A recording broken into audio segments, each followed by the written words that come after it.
some visuals for you guys. I'm gonna wait for people to get up in here. Well, I'm gonna start making these visuals, and it is a sweaty stream.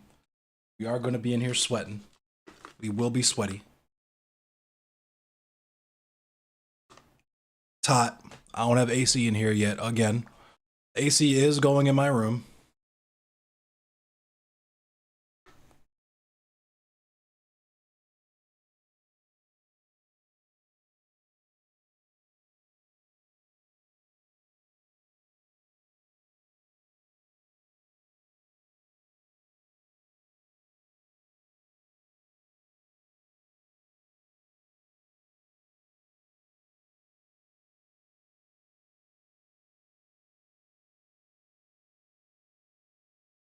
All right.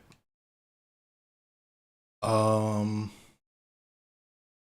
I know I can do. This is gonna be so fucking silly in a way that I can't really adequately describe to you all. Okay. Hang on. Where's the gradient? Uh, there's a fucking gradient tool, mate.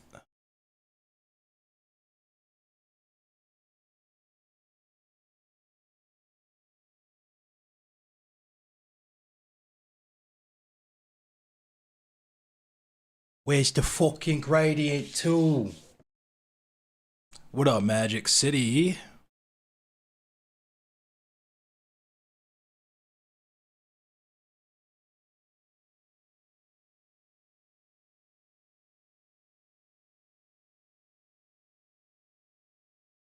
Um,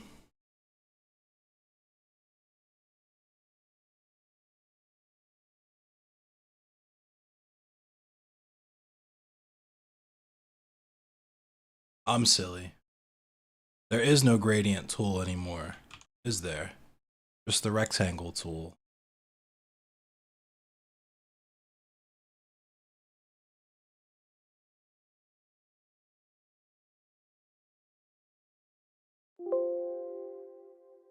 Um, hold on. I have to do something that's gonna be kind of funny.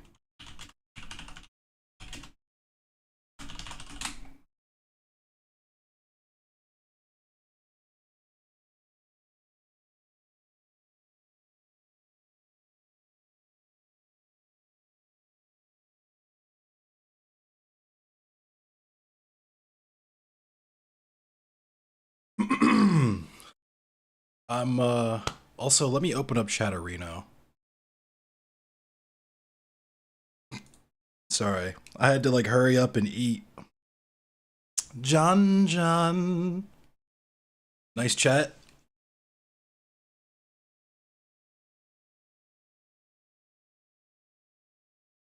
Okay.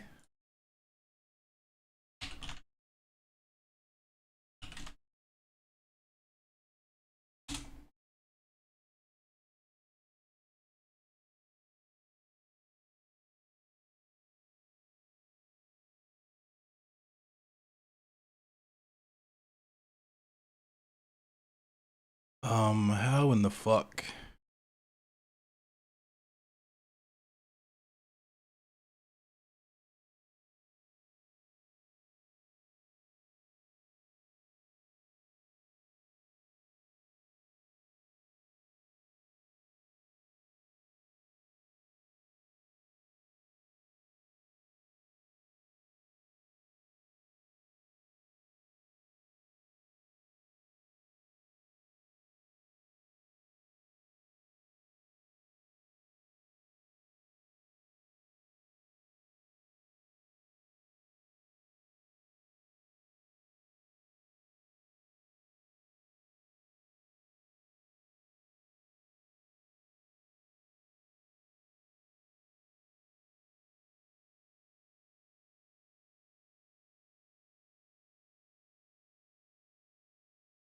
What are you all up to? How's everybody doing? Everybody doing all right?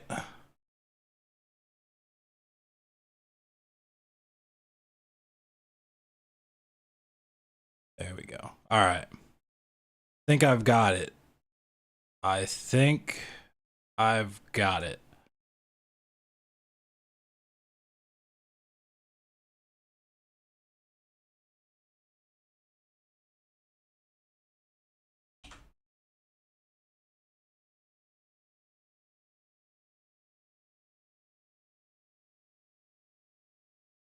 Okay.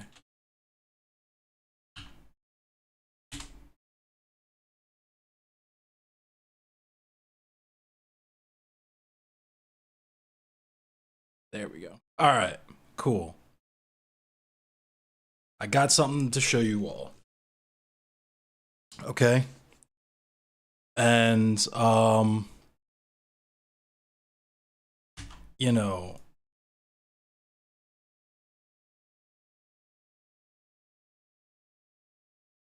I'm a fucking genius with Photoshop. Can I just say that?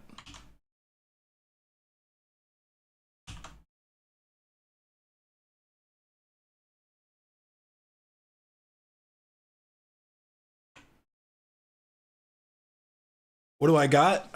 Well, you'll see in a minute. You will definitely see in a minute because it's very important that I show you all of this. Um, Let me go to my mod view and Twitch. How's everybody doing? Sorry, I'm just like sitting here cooking and trying to do this while I prepare. Right?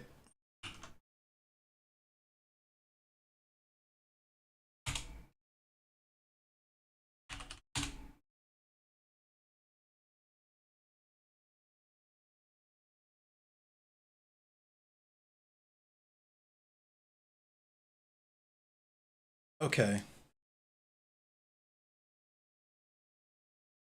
Image.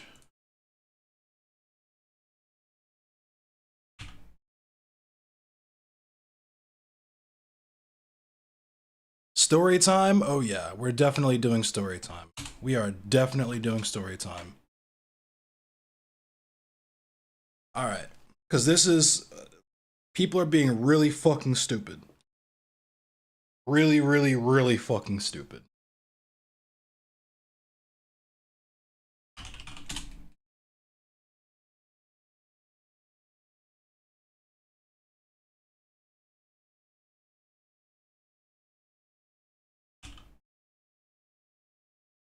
Like extraordinarily stupid.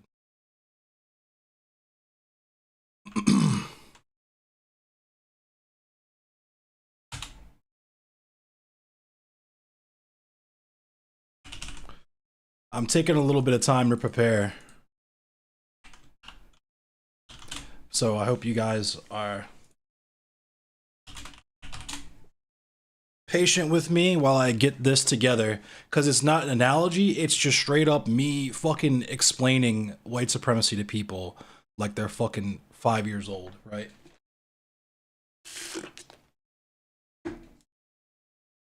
Oh, God. Okay. Let me make a stick figure, because I don't feel like doing anything super detailed with this.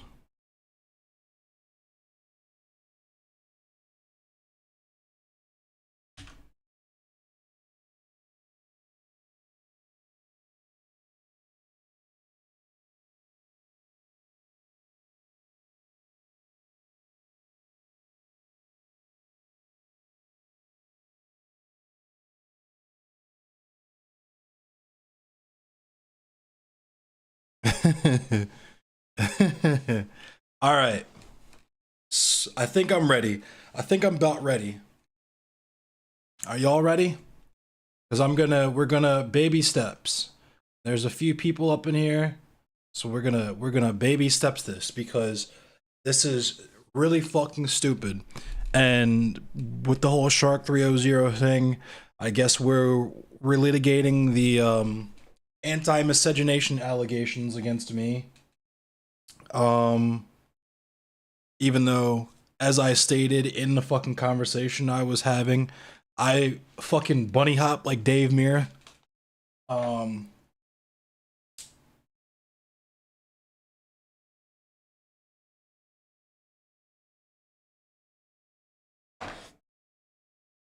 and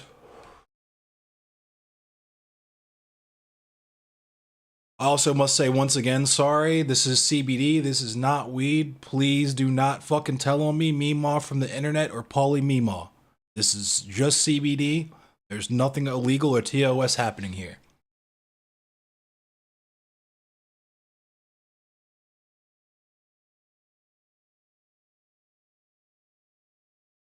Um, Cap, no, dead ass. This is a pre-roll. This is a Delta 8 pre-roll. It's not even real weed. I'm just smoking it because I fucking can't really smoke weed because of my job. So let's get into it. You've seen streamers smoke on Twitch? Yeah, it's a whole. I'm not gonna get into it here, but it's a whole thing.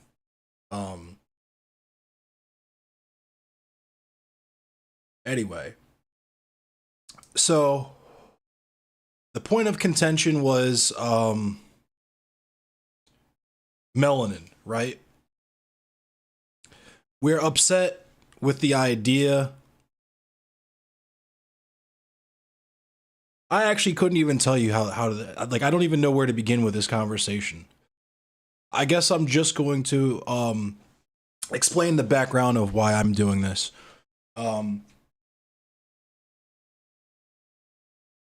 I'll play the clip for you guys that you probably have already seen. Shout out to Joe Lewis for whipping this together for me. Because it has done numbers. Like I said, I just broke 1,000 fucking followers on Twitter behind this shit. Let me find the clip.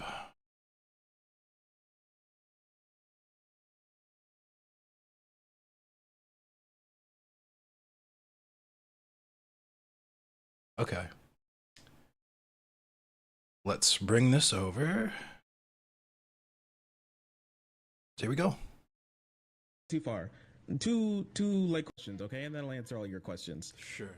If I were to make a tweet, okay? Because yeah, I grew up in New York, I grew in Missouri, in St. Louis, and I grew up in Kentucky. Not exactly, good. I don't have to dox myself, yeah. But with that being said, in a lot of the areas I've been around a lot of white people. And when I go to like Atlanta, Georgia or something, or I go to like North Carolina, we visit some family and they live in what I can only describe. Here's how I'll describe it. It's like when I go to see them, it's like, it's about to get weird. It's like what's his name? I was gonna say Kevin Samuels. That's not right. Kendrick Lamar. It's like To Pimp a Butterfly, sort of like an album cover, but in real life. Okay, there's like a Church's Chicken, and then there's like a lot of like poor infrastructure. Yeah, the album covers. It's me and my homeboys in front of the White House. It's really taking people from my neighborhood and taking them around the world and letting them see things that I've experienced.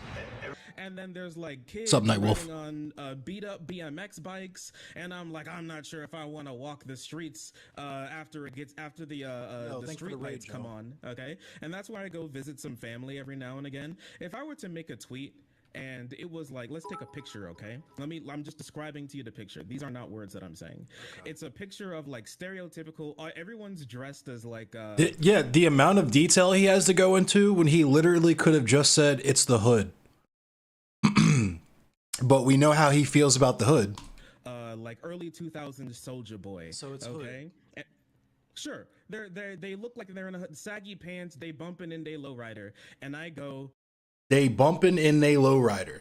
Man, I'm so glad I didn't grow up like these people, and I want to make sure that my family never ends up like, my bloodline never ends up like this. This is insane. Would you feel the same exact way you feel about that tweet as you would if I made that hypothetical tweet? No. I'm going to pause on that, and I'm going to zoom in so you can read. Oh, never mind. I can't. But this is pure conjecture, but I think that what he just said is how he actually feels about like the whole I never want my bloodline. I'm so glad I didn't grow up like this, etc., etc. I think he legitimately feels that way about people in the hood or people from the hood. But furthermore,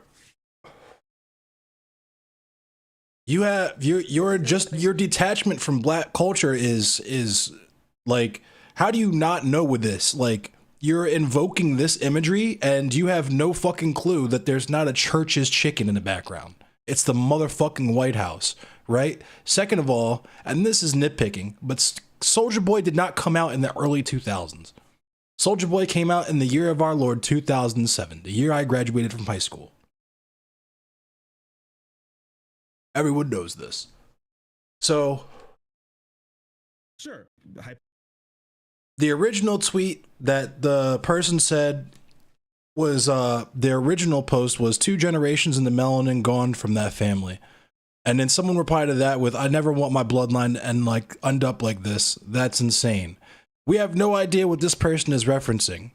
We can only assume that he's referencing the melanin content due to the thing that he's replying to, but there's a lot of layers to this image that we'll get into with the examples that I'm about to give you. But because these people self-report, and whenever they see black shit, like for example, with FD talking about how Destiny probably has no black fans left, and the way that Kidology's dumbass responded to that. Blackness is not just skin color, and essentializing blackness to skin color is literally white supremacy. Blackness is an entire ethnicity and culture of people, including a class, right?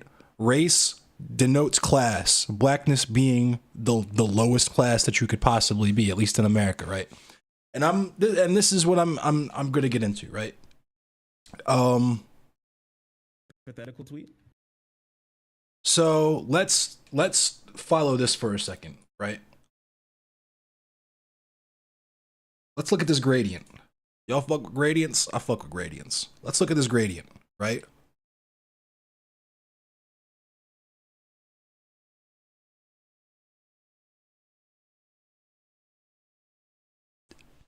If you pick any single individual shade on this gradient,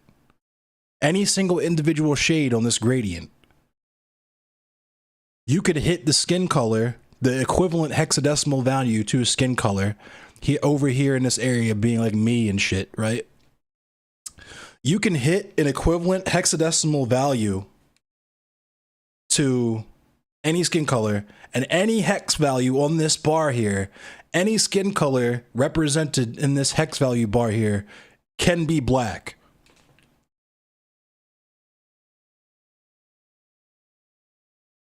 And the people who understand what I mean, or the people who understand blackness, this is not a controversial statement. What up, Keyblade Junkie?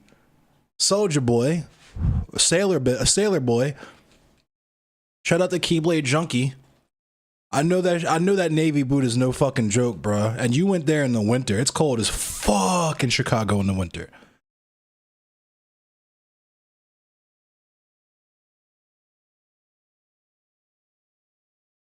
But anyway, let me keep cooking.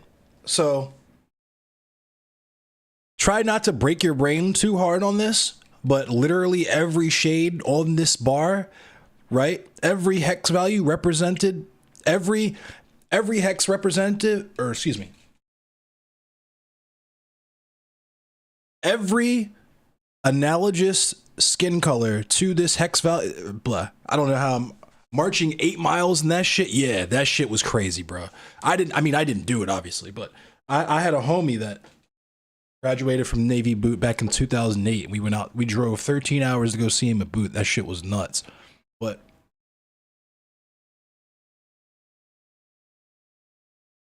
so every single hex value on this bar and its analogous skin color can be black. Yes, even over here, right? On the very end, people that have that skin tone can be black. What up, Nabil? Shout out to Nabil. This is out, and I'm gonna try and concentrate on talking anyway.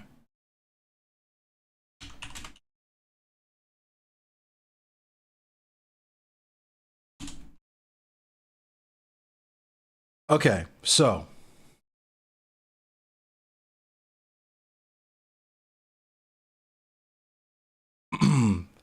thanks, Tola. All right, so like I was saying, try not to break your brain on this one, but every single shade, every single hex value and its correspondent skin tone in real life on this bar here, this entire thing.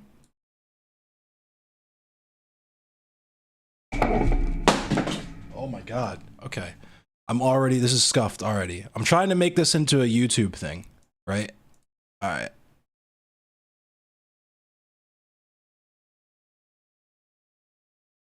All right. So, all right. Let's try it again from the top. All right.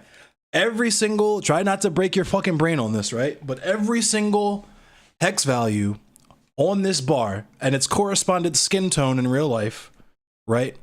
This entire gradient represents black people. All of it, the whole bar, the entire bar. This is all black people, right? Now, conversely, like like this, that part, that's white people, right?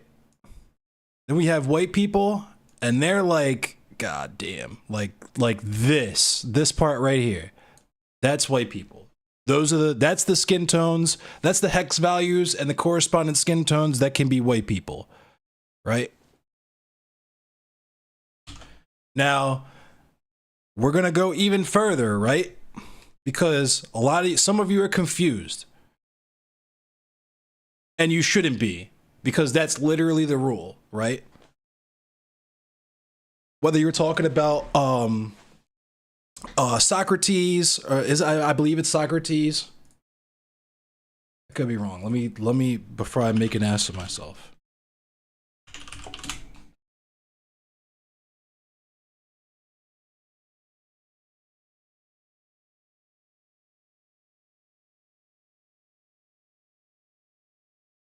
Was it Socrates or was it Aristotle?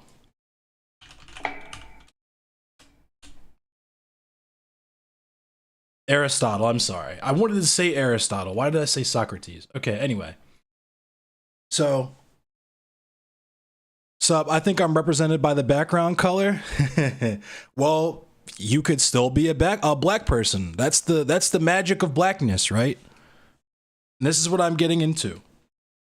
So whether you're talking about Aristotle and his views on slavery, or, you know, you start with 1619 in that area, and how conventions on race and such were formed by the transatlantic slave trade. From the onset, whiteness meant the top class, like the above class, in opposition to blackness, right? That's what white supremacy is. You are superior to blackness. And there can be lots of different, you know, shades of gray in between white and black, no pun intended. It's not really gray, it's really, you know, brown, but you can be not white if you are brown, etc., etc. And the fucked up part is, it's really more like a patchwork. Like, it would be like a circle with more circles inside of it to describe whiteness on that end. Because, for example, if you're America, you understand exactly how trans people in the year of our Lord 2023, what they're going through right now in certain parts of the country, right? They're white. Why are they being fucking genocided? It's because if you don't align with the white supremacy and heteronormativity, et cetera, et cetera, et cetera, all dovetailing with capitalism, you don't reap all of the benefits of white supremacy. That said, you still have gentrification, right? All this stuff. Walter Rodney had a really good framing of what you're talking about, but I'm nowhere near my bookshelf and I can't pull the quote. Damn. Yeah, I want to get into Walter Rodney, but this is what I'm talking about. The key takeaway here is that when they designed white supremacy,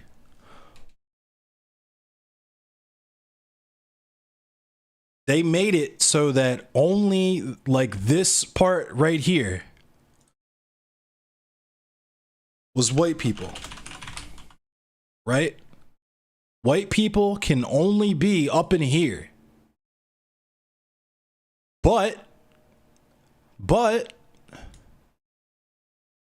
this entire bar can be black people. The entire bar can be black people, right? Now, how the fuck does that make sense? It makes sense if you understand whiteness as a culture, right? As a culture that sought to essentialize race to the skin color, right? But what happened?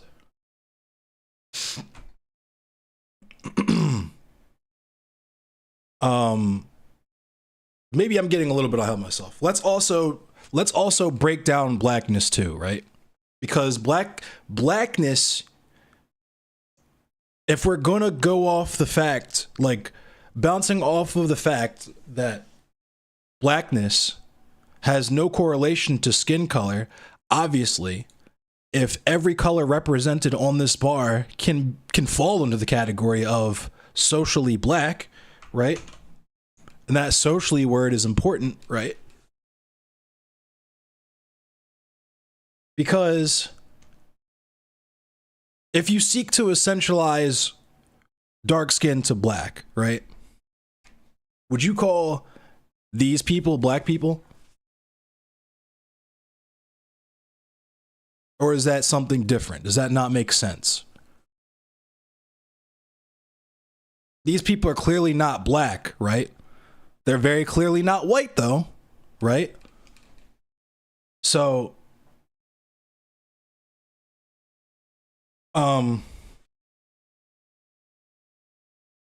and shout out to solidarity with my fucking Dalit homies and my Southeast Asian homies and the people fighting a good fight. Shout out to Arun Eno. He's doing a stream, a fundraiser to educate people about the Sri Lankan Civil War, and I was doing a stream on Maleev Lakol. I probably butchered that pronunciation because I'm a fucking filthy racist American, but anyway.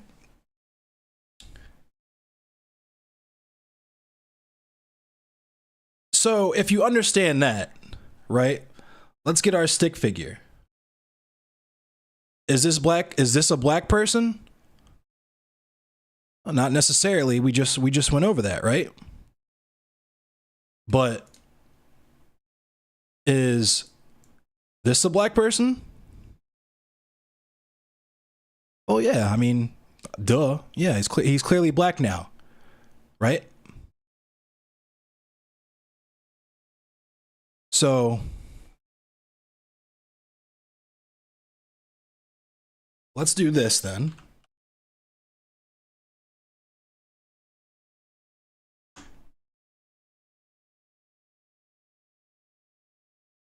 Oops. I'm fucking up. Oh my God. All right. Oh, no wonder. I'm stupid. I'm used to using older versions of Photoshop. Sorry. Okay.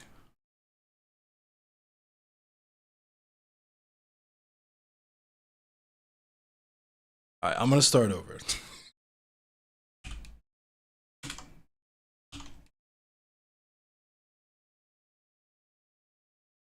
Oh my fucking God. Why am I fucking up so bad? Dr. Pepper is delicious. Okay. So, We gotta explain this to people like they're fucking 5 years old, right? So, we just understood, right, from just that example we were just shown about the those Indian people, right? Is a dark-skinned person necessarily black? Oh no, not necessarily. But is this dark-skinned person black? Yeah, more than likely. More than likely, right? Now, here's where it gets tricky, right? Because we just understood that only white people can be white, right? So, is this a white person? I mean, probably by every indication.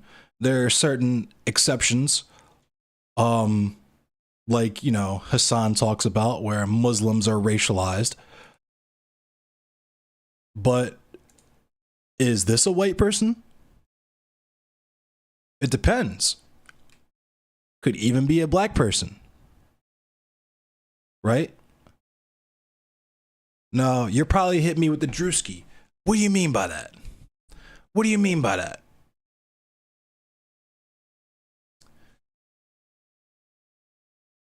Let's consult the Googles.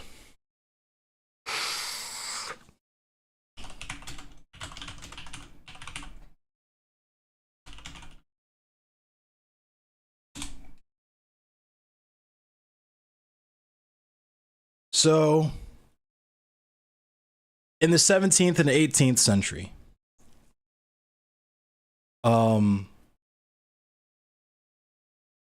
race was convened. It was essentialized in the skin, right? Because the Europeans were bringing Africanized people. The Europeans were bringing African people here. There were a significant amount of African people already here. And, excuse me. Okay. I probably shouldn't try to talk while I'm burping. So Google's... Nah, you're fine. You could... please meme in chat. Please meme in chat. So... Like I was saying, in the 17th and 18th century...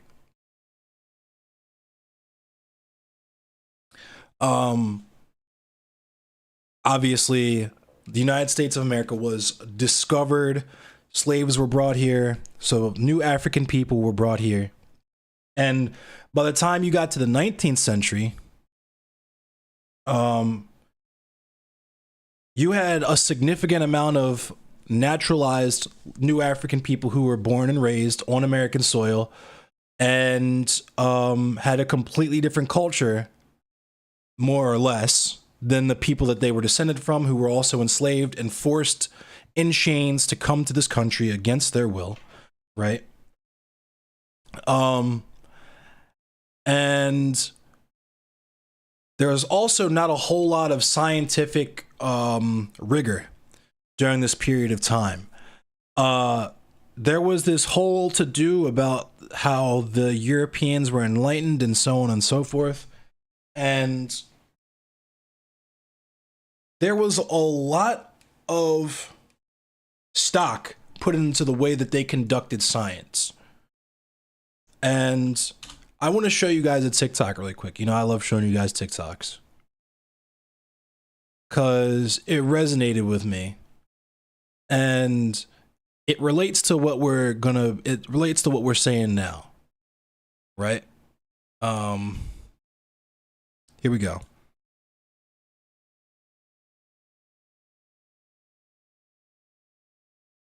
Or not. Here we go. When Western scientists wanted to study how deer make decisions, they went and observed a deer for a while. What they saw was that after some time of being in one place, the same larger deer would take off in a new direction, and all the other deer would follow. They interpreted this as that one deer being the leader, the alpha, and that deer made decisions for the herd. This interpretation became the scientific standard for decades. Everyone agreed that deer had one leader, and other research crews replicated that research. After a while, another research team tried to replicate this, and this research team happened to be led by a group of women. All the other researchers had been white men. For the hour or so preceding the decision, what they observed was that all the other deer in the group would be looking up from what they were doing in one direction or another. Like us, deer only have a few places they're likely to go at any given point in time. After work, you might go to the gym or the bar or go home. A deer herd might go to the watering hole or a feeding site or their bedding grounds. And all the other deer will be glancing up at one of those possible routes. Once between 65 and 75% of the deer are looking up in the same direction, then the large deer will take off in that direction. So they're not making a decision, they're tallying the vote. And the other deer aren't following because that one deer is the boss. They're following because it is part of that one deer's job in the community to represent the group's decision. Deer have no alpha. So for me, this is an amazing example of how our worldview shapes what we see. Those original white male researchers were probably good people and not even bad scientists. They weren't trying to misrepresent deer at all, and their interpretations were based in real observations. But their inherited lens of hierarchy, of patriarchy, led them to subconsciously omit the actual democratic decision-making process they were watching in front of their eyes and hyper-emphasize the one data point that supported their hierarchical, patriarchal worldview. All of us, but especially men, inherit a worldview, a lens of patriarchy and hierarchy. So when we look at reality, we project patriarchy and hierarchy onto it in ways that blind us to the true nature of community and reality itself. Until we wash the patriarchy out of our eyes by healing our own wounds, then all of our best attempts at rational thought, at seeing reality clearly, are tainted by those wounds and prevent us from being able to see what's right in front of us. Our privilege blinds us. We need less privileged perspectives to see reality. Speaking of what's right in front of us, I mentioned how deer have no alphas. Spoiler, this is true for humans and wolves, too. No alphas anywhere, I'm afraid. The whole concept was debunked almost as soon as it was published, and now if you hear someone say alpha, they just mean I'm projecting my wounds onto natural systems in an unscientific and harmful way to try and validate harmful patterns and make my insecurities feel powerful. That's all the word means anymore. Oh, I studied that history about deer in college, but when I tried to track it down, I could not find the names of that female research crew. If any of my wildlife bio crew on here know their names or research, please remind me in the comments and tag me. Thank you. When Western science... So, now apply that knowledge to white supremacy. You had all these white supremacists in the 17th and 18th century who believed, you know, and not even just them. We're talking about Aristotle as well. When Aristotle wrote about how dark-skinned people, notably, seem to be preconditioned to be slaves, right? So you have these Europeans who need slaves to make their economy move, right? And they also are imperialists who have a desire to spread and conquer everything and everyone they go to, right? They have no conception or respect for any foreign cultures or anything, even if the people that they meet might have technology that they don't, right? Medicine that they don't, any type of thing like that. Because they are dark-skinned and foreign, they are considered inferior, right? Otherwise, why would they just be subservient to us? How will we be so easily able to fucking clap them and make them work for us, right? The ends justify the means. Or rather, the opposite. It's the means justifying the ends, or attempting to do that. And so, in the 17th and 18th century, you had black people who were literate, who could do things like play piano, right? All of these things that were considered outside of the realm of the Negro mind, because we were subhuman and not capable of higher thought or activity. That was what they believed. That was the science of their day, right? And this is what influences white supremacy in the modern day. That's why we need to talk about this shit, right? Because what the modern white supremacy did not just come out of nowhere, right? I saw some fucking idiot on Twitter who talked about how people under 40 don't understand that there was a period of time where race actually didn't matter in America. And I just like, you have to be like, please pull your head out of your ass. White supremacy in America is a continuum because it is the bedrock of American society. It is the cornerstone of American society. The United States of America would not exist without white supremacy. So, not only that, you had people with vitiligo, right? And if you don't know what that is, I'll show it to you. you had people with vitiligo, right? Black people that would look like this. You had albino black people, right? You had albino black people, right? And because the science and the law of the land was, if you came from a Negro womb, if you came from a woman who was a slave, right? A slave woman was forever, for her entire life, forever a slave, and her offspring also slaves, and so on and so on and so on, right? Blackness was an eternal condition. Benjamin Rush referred to it as the mark of Ham, right? Said that we were cursed by God. And that's why white supremacy exists, right? That's why normal, regular white people hate dark-skinned people and want to make them slaves, right? And the just thing to do would be to make them white with skin lightening cream. Bought slaves. He was a so-called abolitionist, right? Who bought slaves so he could experiment on them with tinctures that he was trying to create what the early precursor to a skin lightening cream with, right? But you're saying, oh, wait a minute. But Kev, didn't you just say that blackness isn't equivalent to skin color? Yeah, I did. So then how did they know that these people were black? How did they know that these people were black?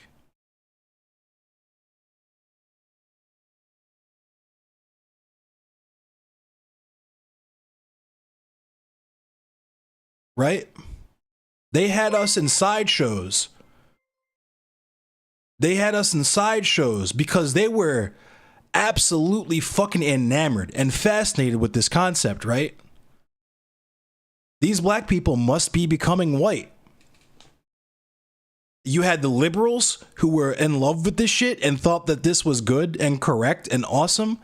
And you had the conservatives, the slavers and so on and so forth, who were fucking terrified. Right? So how do you pacify those people? How do you pacify those people? Especially because, as everybody knows, at a certain date in American history, it was actually illegal to import slaves into the United States of America. But there was a boom in the population of slaves. How did that happen? You get 3 guesses.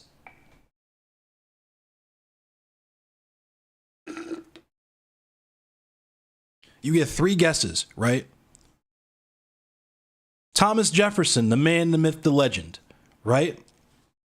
And this is how dumb people are too. Because I catch people with this when I mention Thomas Jefferson every fucking time, right? This is what people were trying to say. This is the reason why people were trying to say, I am a racial purist or an anti-miscegenation proponent or some type of weirdo shit like that, because they first of all don't understand why anti-miscegenation laws were created in the first place, right? And I'm about to get into that. I'm going to explain that, but I'll give you a hint. Immigration laws in America were not about people immigrating to America. They were about controlling the Chinese people who were already here, because the Chinese were getting fucked raw when they came here at first, right? So, when we're talking about Thomas Jefferson and why he would be important to look at and examine when we're talking about interracial, air quotes, because that's also a misnomer, because we're not talking about Korean and Filipino people or Ukrainian and Sri Lankan people getting married. We're talking about black and white people in America, right? When we talk about those types of relationships in the context of white supremacy in America, right? And we bring up Thomas Jefferson, of course, the fucking moron is immediately like, oh my God, I can't believe you would compare consensual relationships to what Thomas Jefferson did to his slaves. And I'm not, have never done that. Will never do that. If I have, it was a mistake, but I doubt I did. Why I bring up Thomas Jefferson is not because of what he did to his slaves. It's because of what he did in the aftermath with his children. This was in the same era, right, as the humble beginnings of stuff like this, right? This was into the 1900s, and it started in the 1800s. I want to say 1865, right? P.T. Barnum.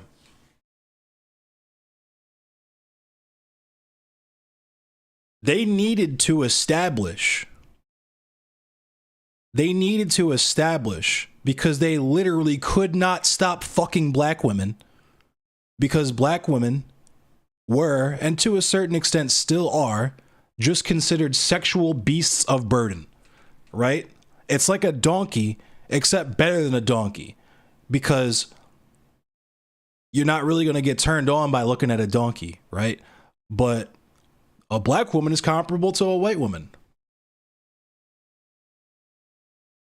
I don't feel bad for mixed people because they don't have a solidified identity to build off of. They're black people. They're fucking black people. They fucking, the white people told us this. They're black people.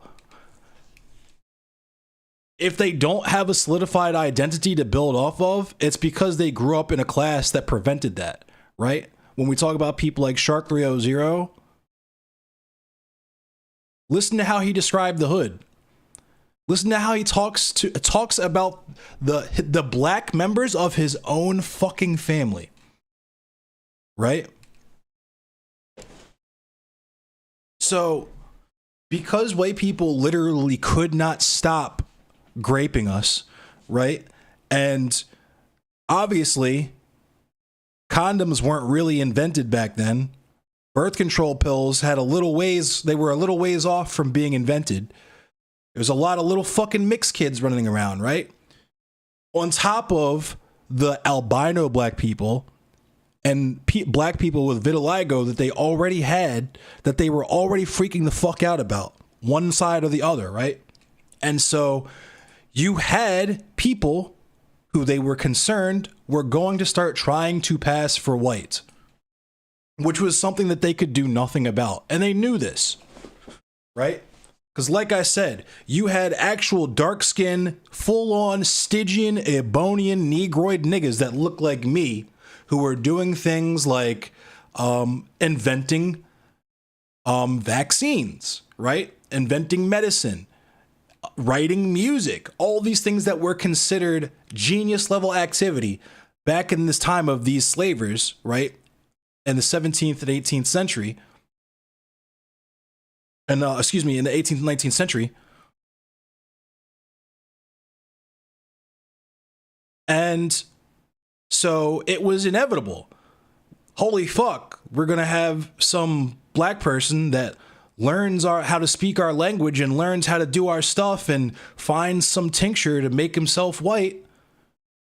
What are we going to do? And Thomas Jefferson, the lovely man that he is, the notorious Negrophile that he was, Thomas Jefferson stepped in to let us know that this was actually a good thing. It was a good thing. Right? And this is when this whole white supremacy culture was really solidified, or really started to become like truly its own thing, right? Excuse me. The slavers were 90% Jewish. Jews are not white. Okay, yeah, you're out of here.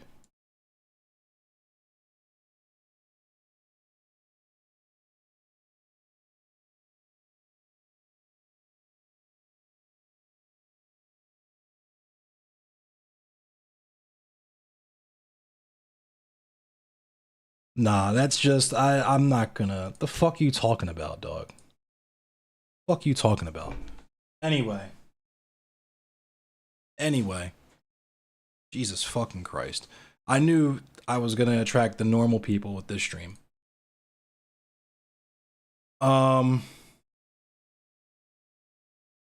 So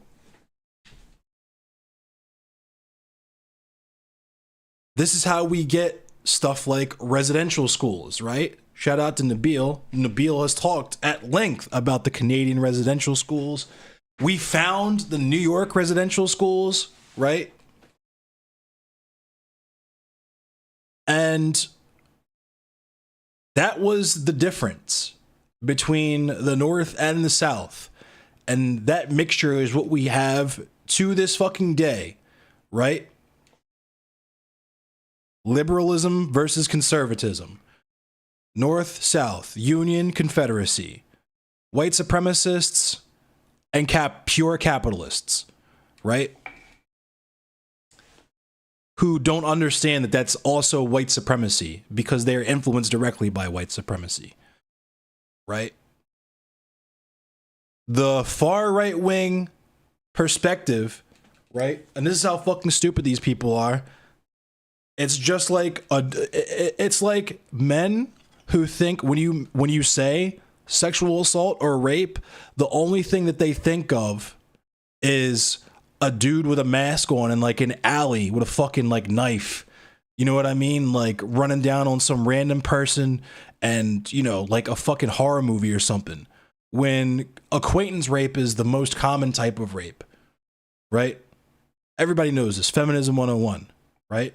They think that the only form of racism is motherfuckers like David Duke. That's true white. That's the only white supremacy, right?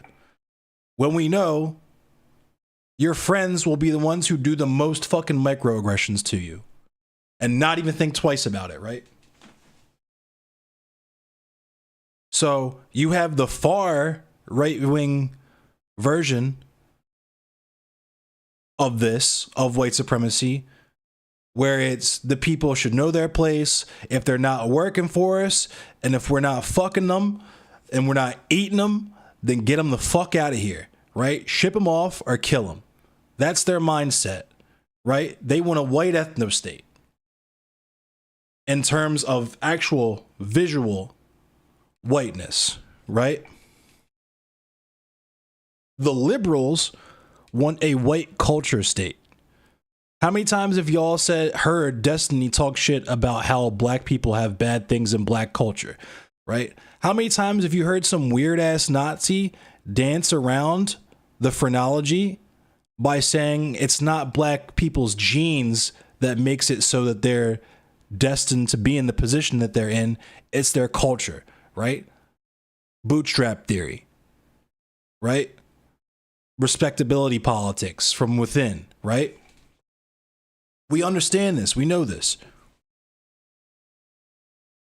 It's covert racism. Nothing less, nothing more. AAVE is its own language, right? Its own dialect, rather. And it's just as valid as whatever weirdo fucking white bread office corporate culture shit, professional speak that I've been indoctrinated with. You heard how fucking Sharky's accent is. They riding in they lowrider,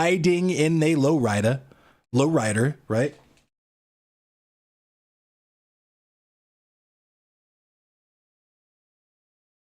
I don't get how this is like people understand it. It's right in front of their fucking face and they don't want to understand it, right? It's like it's like trying to explain water to a fish. The same way we all exist in, like, the same way the default position of all people in America is transphobia, and maybe not all, but like 90%, right? Especially if the further you go into the past, the default position is transphobia, homophobia, misogyny, right? And we acknowledge white supremacy is in there, but we think that just because we know about it, we're exempt from it. Right? Just like we think that we're exempt from misogyny because we know about feminism and know what it is, but still use ironic misogyny, right?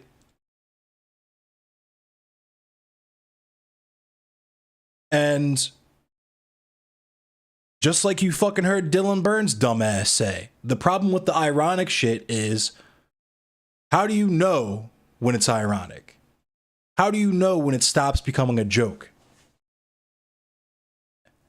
How do you know if you're making that joke that the people who are laughing along with you are also laughing because they're also joking, right? And how many people are laughing along with you because they really mean that shit and they think it's a novelty for someone to say it with their chest in public and just act like it's a joke, right? The whole people think I'm joking, but I'm just really mean thing, right?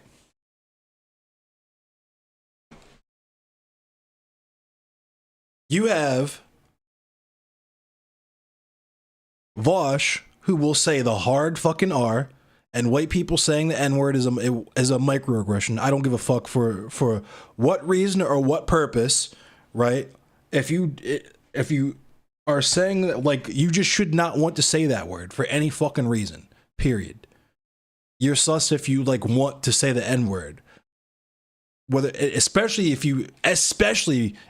it's because you think it's funny or it's going to be humorous or add comedy to whatever it is, right? Especially because of that. Because why do you think that the M word is funny, dog? What's funny about that word to you? And if you're like, well, it's because I spent a lot of time listening to rappers or I had a lot of black friends growing up and blah, blah, blah. Congratulations. Welcome to your first lesson about cultural fucking appropriation. Welcome.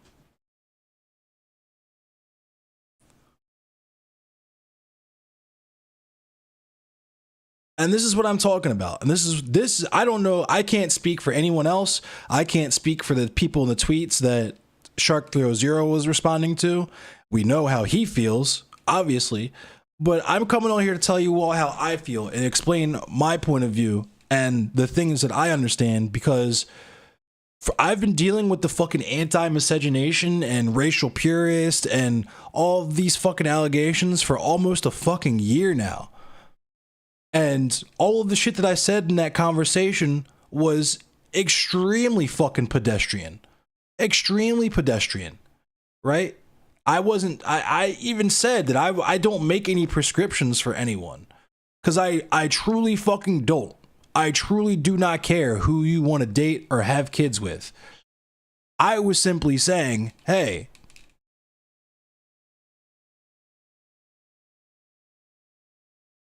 there's a reason why the Adoption Association has an entire page dedicated to educating white people who want to adopt black kids, right?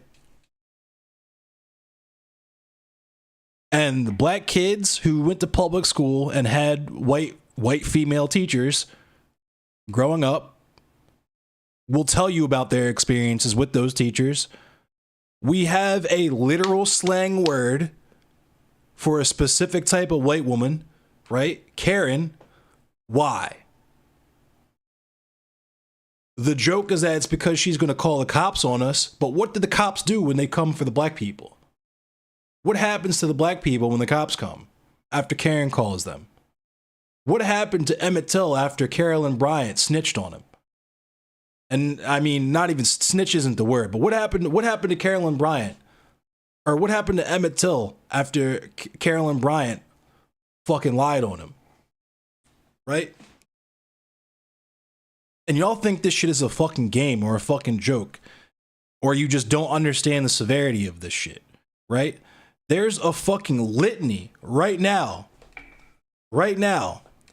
There's one shit in particular I can think of a black dude who got murdered by his white partner. Right? To act like this shit doesn't exist, and I'm not saying this shit's common, I'm saying this shit exists, and I happen to live in a weirdo fucking state, right? The county that I grew up in was predominantly white. I grew up around a really liberal fucking minded white people who were mixed in with Trumpsters because that's the kind of place Maryland is. The flag is literally a cross meshing of Confederate and Union iconography, right? It's the liberal solution manifest, right? If why can't we all just get along was a state, it would be Maryland.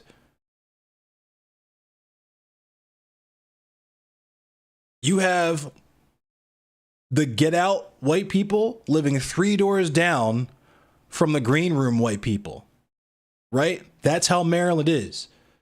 That's how where I grew up is. I know this about white people, right? The movie Get Out resonated for a reason.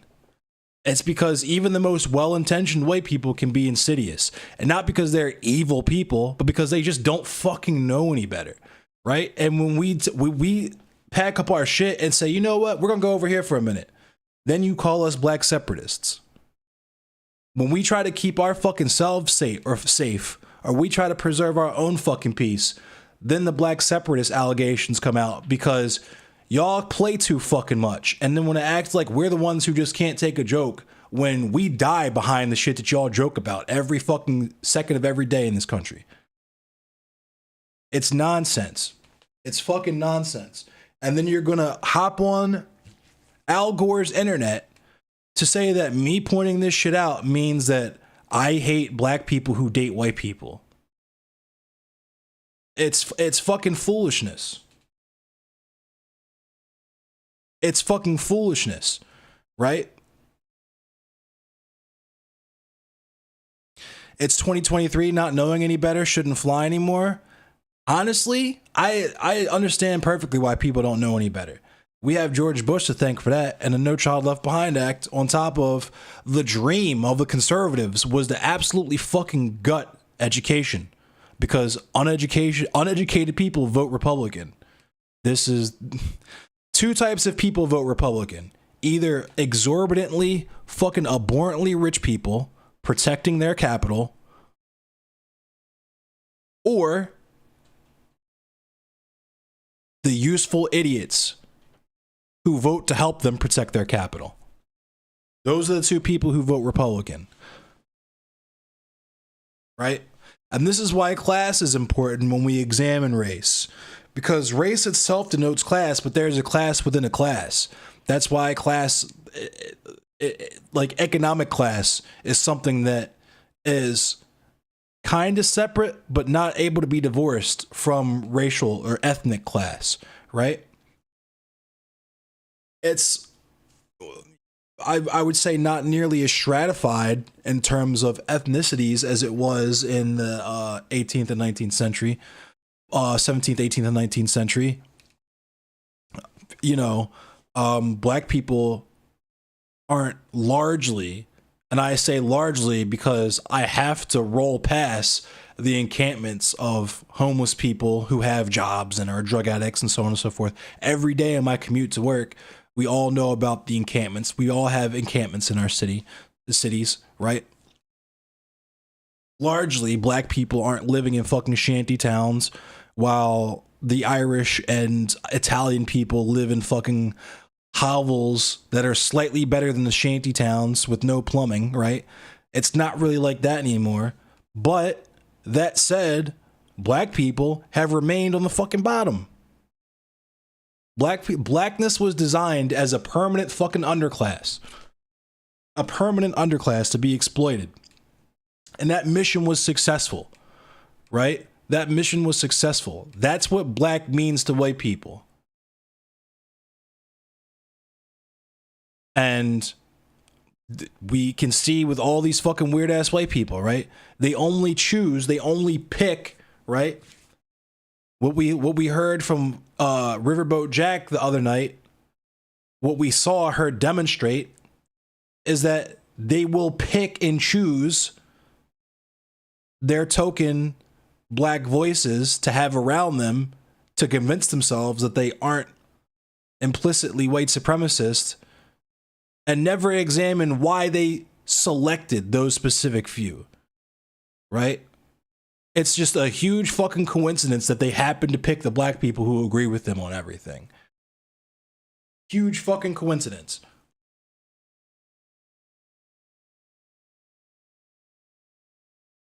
And this is why we talk about, Joe Lewis harps on this all the time, this is why we talk about sharing power, because power is what's important here. Destroying that power dynamic, tearing down that power structure, right? Because you cannot have like this, right? If I say right now, I look you dead in the eye and say, there's some men out there who do not fucking deserve to get laid, right? Because they have really fucking gross ideas about women. They should die pussyless, right? We're all like, hell yeah, brother.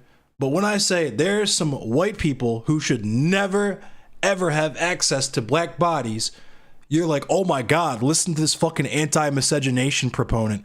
Listen to this racial purist. When the reasoning is exactly the fucking same. Right? And these are the same people who want to talk about how blackness and gayness and blah, blah, blah, blah, blah. And what if instead of white people, we were talking about black people? Like, these are these same exact people that can't do simple ass analogies like that. But we want to hop, skip, and jump and reach to make it sound like this is how fucking stupid these people are, right? If we understand through a cursory fucking understanding of Adolf Hitler and his influences and the lead up to the Holocaust and his direct reference when creating the concept of Lebensraum, right? Why in the fuck would you turn around to form your lips to say that, I don't know, indigenous people having autonomy over the land and hypothetically being able to displace the white people who are there? That kind of sounds like what the Nazis tried to do to the Jews before they enacted the Holocaust. You understand how fucking stupid you have to be to say that land back sounds kind of like the Trail of Tears? You understand what a fucking idiot you have to be? And I shouldn't even say you have to be like a fucking idiot to say that. You have to be a fucking idiot to believe that. But I don't think Vosh actually believes that. I think he just said that because he's a white supremacist. Low key. It's demonstrable. Right? And you all think that's funny. But I literally just gave y'all of an example of a literal abolitionist. This person was an abolitionist by title who bought slaves and experimented on them to try to turn them white, right? Benjamin Rush. We've been talking about that, right? Just told you about that. Dude was considered to have fought the good fight for black people, right? And they say all the same shit about us, right? And Vosh tries to change us all the fucking time. Your rhetoric is bad optics. I don't like it. It makes the white people uncomfortable, right? Be less black, right? Be more white so you can make the white people more comfortable, right?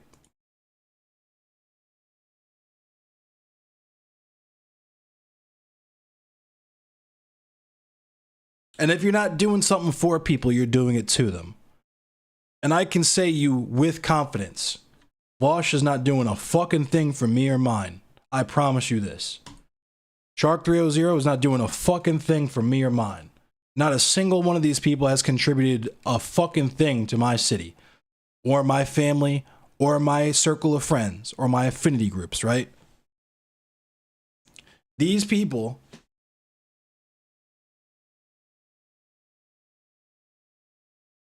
do you understand how fucking stupid you have to be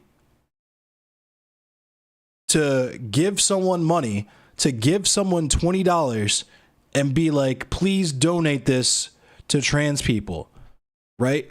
They donated to trans people. They've done absolutely nothing but middleman something that you wanted to do. And you're like, oh my God, what an altruistic person, right? We fucking hated middlemen because the middlemen stepped on the bag, right? In any other scenario, the middleman is a fucking goofball. But you're lionizing these middlemen in this scenarios, and then not just like being like this act in and of itself of just taking money that's not even yours and giving it away because money that's not yours is easy as fuck to give away. This act is altruistic, but also I'm gonna lionize you for it. You're going to be made a fucking, you're going to be canonized as a saint for the virtue of stepping on the bag, right?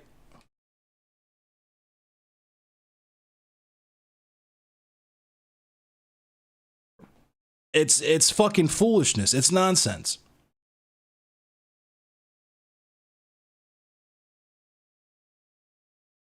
White people see this as a way to get social capital, be in drama, and have fun. They don't care if people get killed. Facts. Because they've never had to live. The only thing they've ever had to fight for in their fucking entire lives, the only thing they've ever had to fight for in their entire fucking lives is for breath after a long flight of stairs.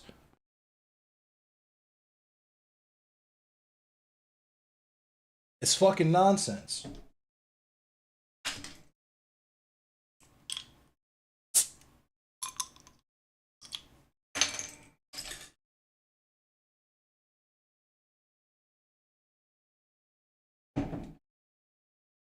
And this is what the fuck I'm talking about.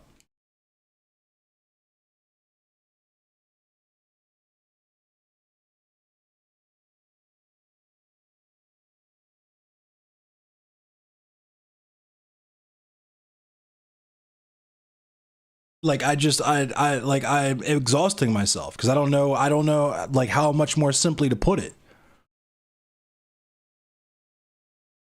The conservative white supremacy is thinking that black genes are inferior, and the liberal white supremacy is thinking that black culture is inferior. And this dumbass Vosh literally thinks that white people appropriating black culture is a good thing. He said on his own shit, yeah, you know, fucking, like, so didn't he say some shit like, beauty standards are moving away from European beauty standards because, like, white women are getting BBLs and, like, big lips are considered attractive? Some fucking absolutely weird shit like that. In conjunction with the shit that he was fucking talking about, Cat Black talking about how black women are obsessed with racist white dudes' dick. How is, like, I'm truly baffled as to how anyone thinks that he's good for anything other than stroking people's fucking egos and boosting people's view counts.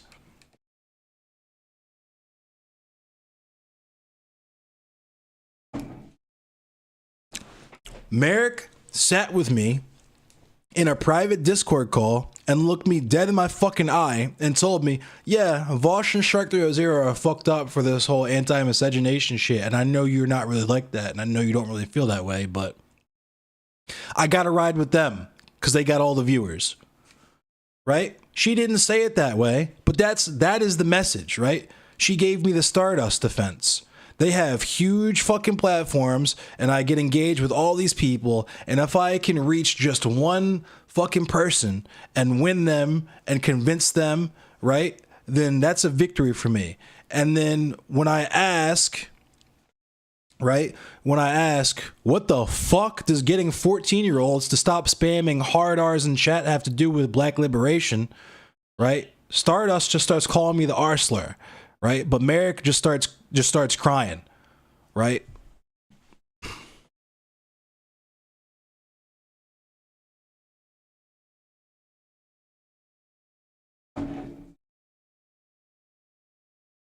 These people are not fucking serious. I need you to stop. This whole online leftist shit is not a fucking movement. It's not real. Posting is not praxis. Nothing is gonna fucking happen. There is no infighting. It's literally just your favorite fucking parasocial daddies cyberbullying black people. That's literally it. That is what it is. It's your favorite parasocial fucking babysitter brigading and cyberbullying black people. It's not people trying to correct rhetoric or people trying to improve the effectiveness of activism or any of this fucking weird ass white people speak that people want to convince themselves they're doing way more than what they are with. This is why I harp so much on food not bombs and, you know, joining the IWW, because these are simple fucking activities that have monumental impact for the people in your communities. Right? And this is before we even get to shit like the DSA, Afro Socialists, the PSL, the CPUSA, right? All these organizations that have their own baggage and so on and so forth. But they're at least doing something other than chatting. Chatting. That's what you're fucking doing. And sending people other people's money.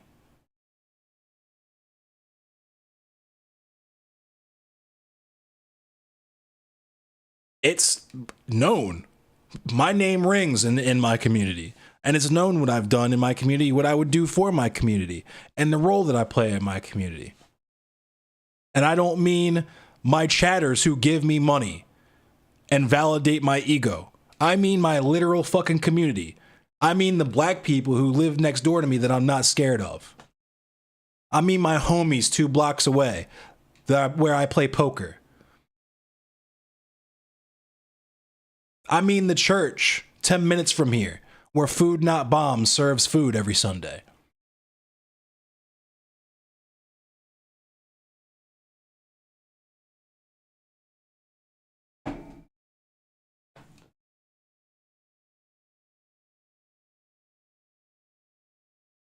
Like,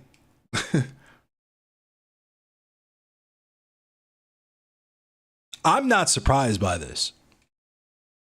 What surprises me is the black people who get taken in by this shit. Because the internet has been infested with Nazis and undercover Nazis by extension since day motherfucking one. Since DARPANET, my nigga. Like, the United States federal government literally invented the internet. It was always going to be rife with Nazis. It was always going to be rife with white supremacists. Because the white supremacists invented this infrastructure. It just happens to be something that they have historically had a hard time controlling. But now with this anti-TikTok shit, we're going to clamp right down on all that. They saw exactly what power the internet had after, you know, the Arab Spring and all that shit. They saw, you know, we had Occupy. Fucking Occupy. You know what Shark 300 and fucking Dylan Burns were doing during Occupy? They were going to fucking sleep for nap time and enjoying juice and crackers. That's what they were doing during Occupy. I was out here.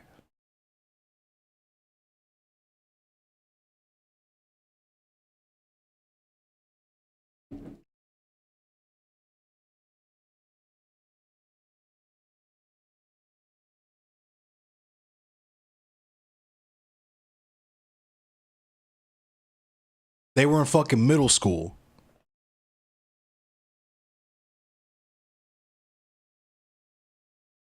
They were in middle school. Fucking, I don't even know. What were the Zoomers doing? I know we had like fucking Yu-Gi-Oh cards in middle school. We had Yu-Gi-Oh cards. What are those kids? They still fuck with Yu-Gi-Oh cards? They were playing with fucking Yu-Gi-Oh cards during Occupy.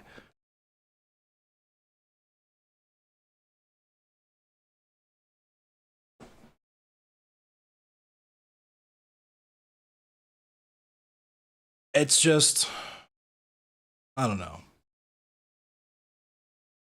I'm gonna probably make a YouTube video that's like actually substantive and not scuffed like this stream was, because I was unprepared and I want to just fire this off real quick because that fucking tweet I made about Sharky is kind of blowing up and people are coming to make the anti-miscegenation and endless cemeteries or racial purist fucking allegations or whatever dumbass shit people have been saying since I said something as simple as white people fetishize black people all the fucking time.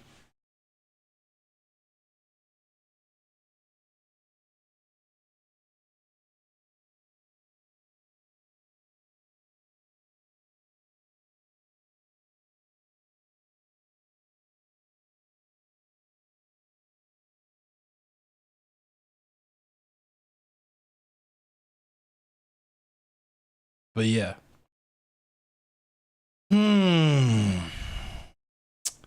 It's just it's shit that's like,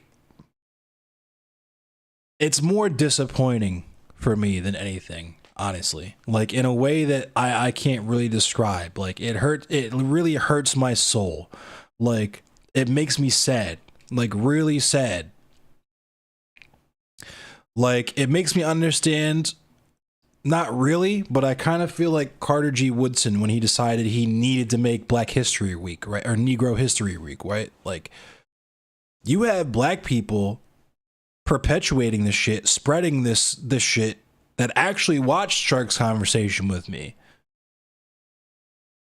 that just truly don't know white supremacy history in the United States.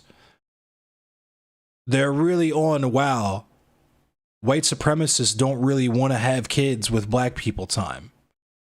Are you fucking nuts? That was like 50% of the fucking slave trade. Are you nuts?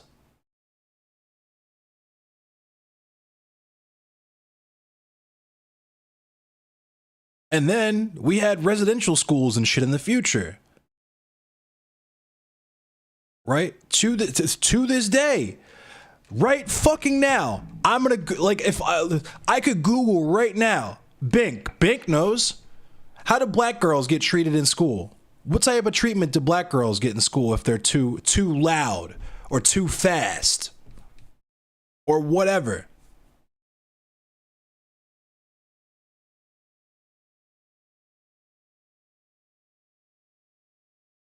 Like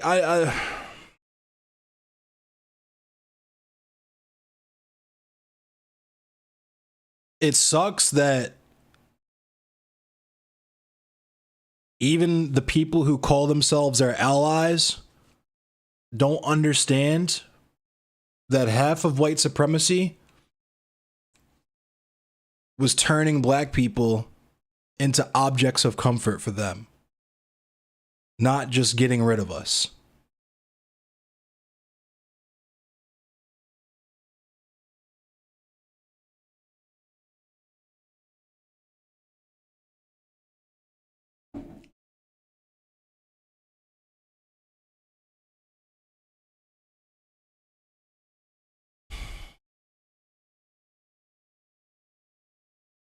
And it makes me feel sad because like I said, I bunny hopped like Dave Mirra, right? I dated like almost exclusively white women in my teens and 20s, right?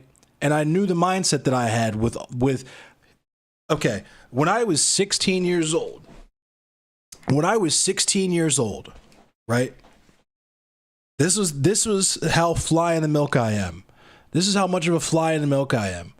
I didn't start saying the N-word until I had a group of white kids who thought they were hood. And Fade knows exactly who I'm talking about, because he knows one of them very, very well, very personally. I didn't start saying the N-word until I hung out with this very specific group of white kids who didn't necessarily think well, I guess he's kind of hood because they're from the same hood. But suffice to say, I didn't start saying the N-word until I started hanging out with the white kids who said the N-word, right? Soft A and hard R, right? And I had no perspective on my own blackness, really, growing up, because I was a fly in the milk and I wanted to be different, right? And that's where the anti-blackness, the internalized anti-blackness always comes from. You grow up surrounded by white people, you grow up in white culture and society. White culture in society, by definition, is higher class culture, right? And when you enjoy the benefits of higher class culture, it feels good, right? And then you go to your family's place where there's Church's Chicken and people wearing baggy pants and riding beat up BMX bikes, right? That doesn't feel good, right? That doesn't feel as good as the nice Apple store and shit, right? And you internalize this as a kid. You might question it, but you know there's nothing that you can do about it. So, you want to set yourself apart from those black people and those conditions, right? Because all the white people, liberal or conservative, that you have surrounded yourself with, will reinforce to you that those black people are in those conditions because it is their fault. Whether it's due to their genes or their culture, right? We've had this conversation already. So you don't want their culture, right? You don't want to share the black people's culture. What did Shark 300 say? He doesn't heavily identify with blackness. But we just demonstrated that blackness is the culture. That is blackness. Rejecting the culture is rejecting the community.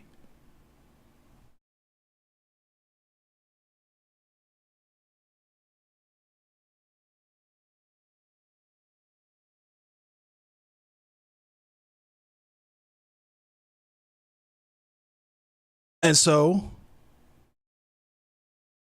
because it doesn't come from a place of hatred, you see nothing wrong with it. And you move through life that way. Right? And just like how I said I was, surrounded by white people, your dating options are limited, even if you were a fucking super fucking woke, like black liberation type, right? If you're only surrounded by white women or whatever gender or lack thereof that you're attracted to, all of those people, all of your opportunities for a romantic or intimate partnership are white people, sometimes you gotta get the poison out. Sometimes you gotta get the poison out, my nigga. That's all that is.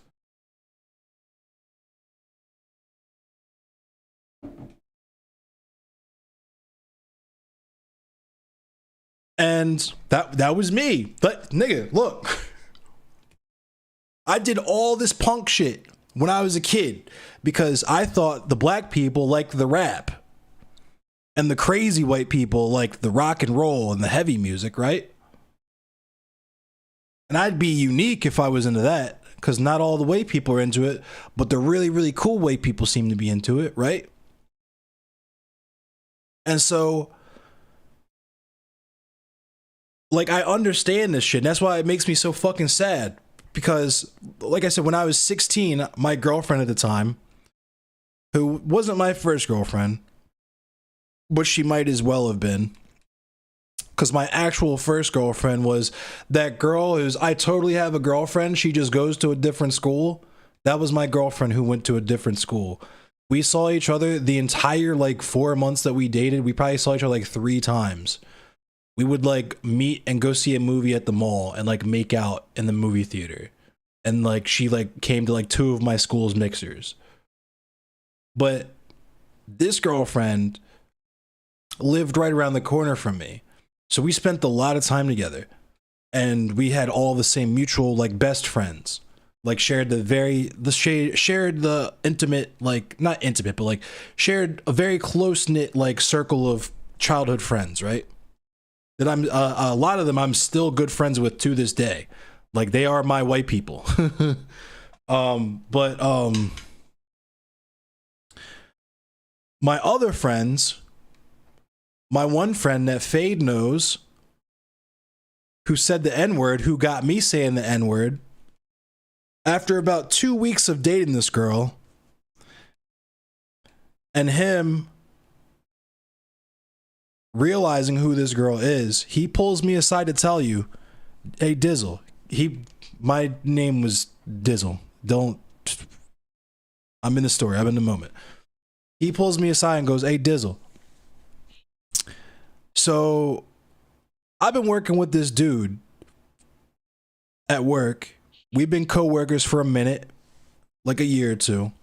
And for the last 2 weeks, he has been absolutely losing his shit on the dock. Talking about how his daughter is dating some nigger boy from school. And do you know, you just now telling me who you're dating and me understanding who her father is, I'm just now realizing that for this last 2 weeks, he's been talking about you.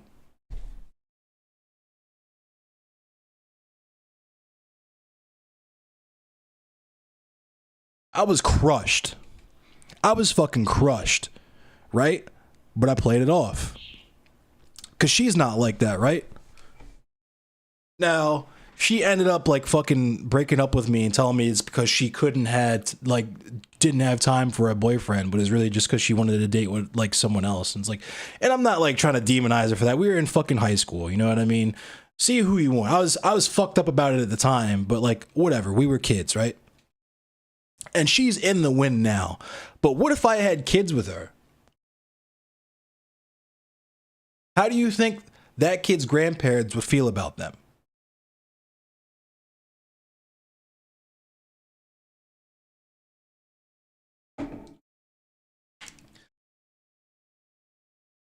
Right? And this is what I got into in the conversation with Shark 3002, where he was like, well, just cut those people off. And I'm like, why would I sentence my child to the misery of firstly being exposed to people who hate him that are supposed to be his family, his or her or whatever, and then on top of that, we got to never fucking speak to them again, and they got to go through life with completely without that level of family unit, all because I didn't give a fuck about the environment that my kid was going to grow up in, right?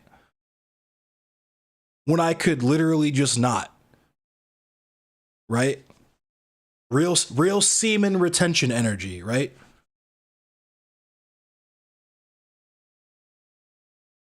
It takes a village to raise a child, but we know that's a African virtue, right? That's a black people thing. And this was another thing. I'm not going to pull a TikTok up, but that is a black people thing. That is a descendants of slavery thing. That is also an indigenous people, like colonized people thing, but specifically in America during slavery, right? If you had a quote unquote nuclear family, wife, 2 kids, it didn't fucking matter. Madison could come through and be like, you, and you. You're getting sold off to fucking Jimmy Bauer down the street. Say bye-bye to your wife and your sons and your kids, right? Because they're going to bust rocks and turn big rocks into little rocks and pick tobacco, right? Deuces, right?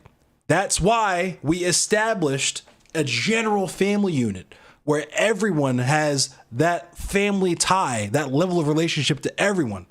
That's why you call all your black friends, your black kids call each other cousins, even though they're not related by blood, right? Call each other aunt and uncle, call their parents' friends aunt and uncle, even though they're not brother and sister, right? That's something that we got from then that carries through to today, right? And just like I was saying earlier with these fucking idiots who thinks that like 17th century race science is not directly related to today's white supremacy, right? If we still have all of that cultural shit from back then, and in some instances, we still have the people from that time, right? I am one fucking generation away from slavery, right? Like I said, I say all the fucking time, I could call my grandma tomorrow and have her tell you about what it was like in slavery, right? I'm one fucking generation away from that, right? We still have all of that, but white people think that they became enlightened and got rid of all that shit in like 1967. Because Martin Luther King Jr. had a dream. Because my friend Martin had a dream, right?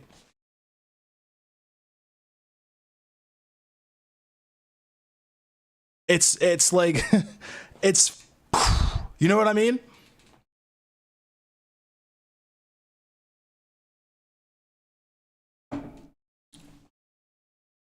Your grandpa was alive during Jamaica was a colony? Yeah, like, but you know, I'm only saying this because it's all just cover for the fact that I secretly, or I'm either secretly believing this or I'm too dumb to articulate it, right? So you're either a white supremacist or a bad faith actor. That my secret belief is that I just hate black people who have kids with white people and vice versa. I just hate white people. It just, I fucking hate it. Like when I see a black person and a white person together and with kids, it just makes me, I get so fucking mad. I hate it.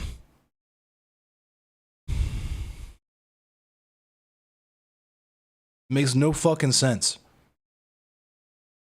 Like it makes sense because like I said, history and all that shit. But like it makes me profoundly sad to know that black people are still going through this shit in 2023. Stolen generation in Australia still affects generations after. There are people who got this is still a problem with white people who keep going to Africa and stealing black babies. This is still a fucking problem in the modern day. White people that's just in their nature, right? And these are liberal people. They think they're being altruistic. We're going to snatch you from those garbage conditions so you can grow up in the luxury of the cul-de-sac with the Walmart next to the Starbucks, next to the McDonald's, next to the Starbucks inside of a Barnes & Noble, next to the Starbucks, right?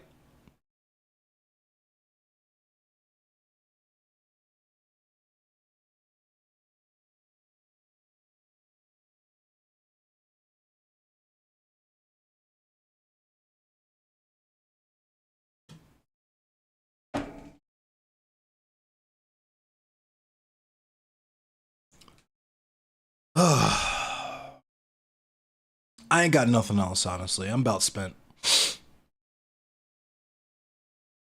So, thanks for watching, y'all. I'll be live next week for a bit longer stream.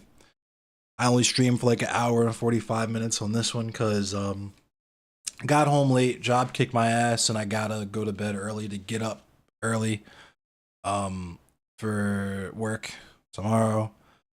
I work fucking 12-hour days, fam. I still can't believe I've been doing this for as long as I have. I've been at this is month 2 of 12-hour days, 2 on, 2 off. So you all understand, by Monday, I will have worked an entire 36 hours in 3 days. I worked 12 hours Friday. I worked 12 hours today. I'm about to go to sleep so I can get up and work 12 hours tomorrow. I'm off Monday and Tuesday, but it's like, this is not sustainable for me. And I'm doing it now because the money is lovely. And I can do it now. I'm going to turn into F-bombs for you for a minute and talk about all the commas I'm getting.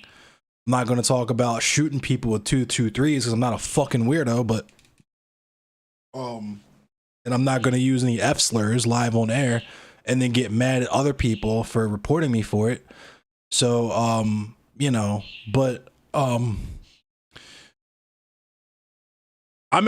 weird position because you all knew my job situation last year and when I worked with Fade and shit. I have been living in poverty pretty much my entire fucking life. I have not known peace a day in my life. And I shouldn't say I've been living in poverty because my dad has money and I didn't live on the street when I was growing up or anything like that. I grew up in a really nice house in a really nice neighborhood surrounded by white people. But I know what it's like to go to sleep hungry. I know what it's like to live in a house with no furniture in like 2 of the rooms. I know what it's like to have to choose between groceries and keeping the lights on, right? This is all experience that I've been familiar with since my childhood and only became directly responsible for it when I moved out and stepped off the porch, right? The first house that I lived in after I moved out of the 2-bedroom apartment I was living in with my mom, I had 6 roommates. I lived with 3 couples because that's how little money I made. And it didn't really change from that point on. I'm making the most money I've ever made, like per hour, and just in general at this job now, but it's also the most grueling and most stressful job I've ever had. Easily. Easy. And my contract is for 6 months. We'll see what it shapes into in 3 months, because I'm 3 months into my 6-month contract. But I know this is not something I can do as a career. I don't even think I can do this for a full 365 days to keep it a band with you. What up, Selassie? Everybody's coming in right when I'm about to fucking raid out. Had a banger ass stream, about to raid out. Now everybody's showing up.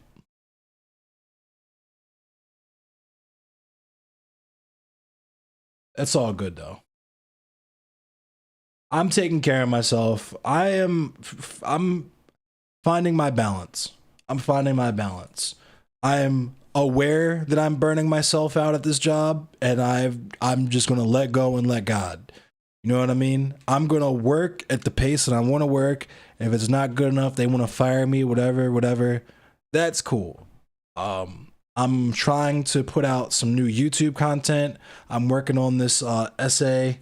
Is the job that hard? It is. I can't really get too detailed into it, but essentially I am a freight handler at a facility that's like, the materials require a lot of care.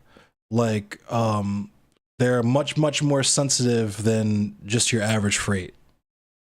But and like I have to work in like a cryo freezer and shit. Yeah, fucking Wesker will infect me with Ouroboros if I say too much. But I want to make this YouTube video about the Thomas Viaduct and about the laborers who built the Thomas Viaduct. I want to make this video series about this essay, or this video essay series about the B&O Railroad. Shout out to Alki. Alki was a huge experience. Alki, ALKI, is a huge influence because he makes fucking amazing Black History content, awesome Black History content on YouTube that I fucking love.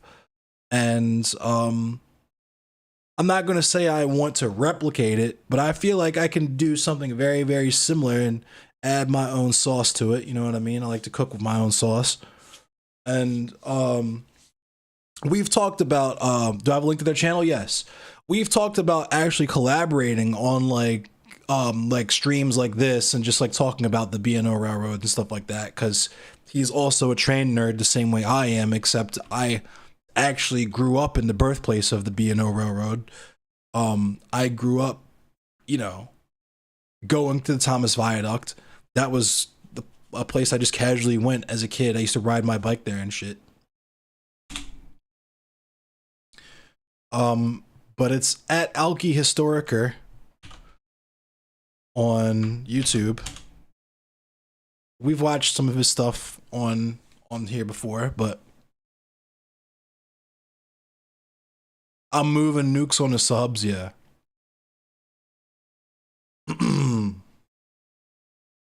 No, actually, I'm a Coon chip technician, and I install and repair Coon chips. And I accidentally turned Shark's Coon chip up too high, and so I had to recalibrate his Coon chip, but I fucked up, and Merrick got the remote control and gave it to Vosh. So now he's just like his Coon chip is just permanently min-maxed. But anyway,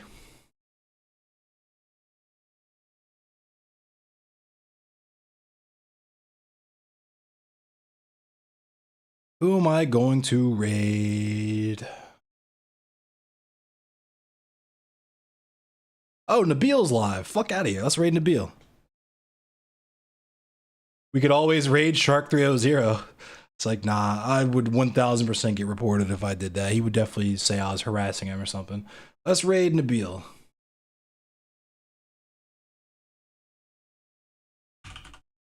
Was it 225?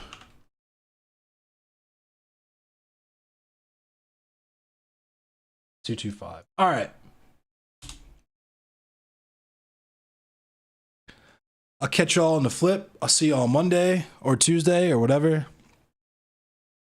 I'm gonna smoke this, and it's definitely not weed, just in case Meemaw from the internet or Polly Meemaw are still watching.